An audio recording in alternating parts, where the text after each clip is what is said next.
Hi, my name is Aaron Mintzes, and I'm with Earthworks.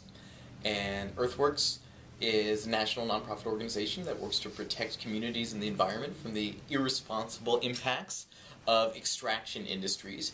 And I wanted to just briefly talk about two issues that we typically work on. One is a federal one, and one is a more regional one. I work on policy issues and some advocacy campaigns here.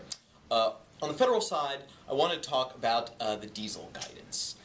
In 2005, the United States Congress passed the Energy Policy Act of 2005, and as you recall, what they did there was they exempted hydraulic fracturing operations from regulation under the Safe Drinking Water Act, exempted them entirely.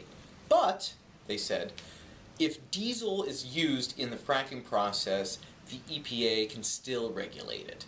Congress during the Florida debate said, well, diesel causes cancer, it's very, very harmful, so even though we're exempting it, we will still allow EPA to regulate diesel fuel when in the fracking process, when diesel's used. Flash forward some 7 years later now, finally the EPA has issued a draft guidance to states and to regional offices on how best to implement or how best to regulate the use of diesel fuel. And so what we at Earthworks, with our friends at Clean Water Action and a number of other groups, have put together a campaign to help try to influence the EPA on this whole process, on this guidance process. So we scrambled together letters from key constituencies like the drinking water sector, trade associations, over 20 different NGOs from the Commonwealth of Pennsylvania, as well as scheduling lobby meetings with the Office of Management and Budget, the Environmental Protection Agency, members of Congress. We submitted over 100,000 grassroots comments from our members and our friends out in the field, as well as technical comments as well. And so the deadline for the diesel guidance comments passed a couple months ago, and we're looking forward to seeing what EPA comes up with. Hopefully they'll go forward with formal rulemaking soon, and the drumbeat goes on. The other thing I want to mention was the Susquehanna River Basin Commission, which is this very obscure and kind of insular group that grants permits to withdraw water from the Susquehanna River. And we were concerned because they seemed to be granting them willy-nilly and not taking a comprehensive, cumulative approach to the issuing of these permits.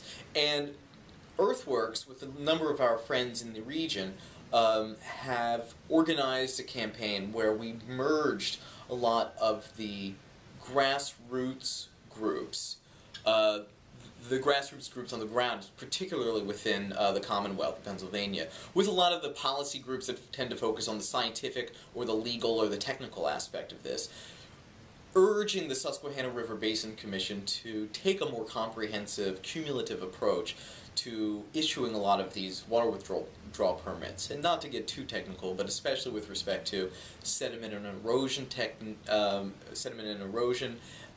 and the Chesapeake Bay TMDL, the daily diet of pollution that the bay is supposed to get.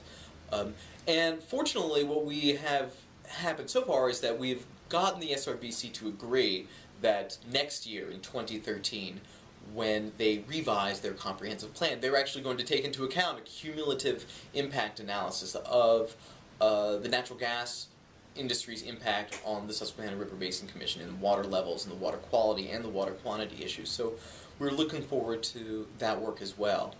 We really want to thank Heinz. We really appreciate their support, and we really appreciate being part of your spotlight. Thank you.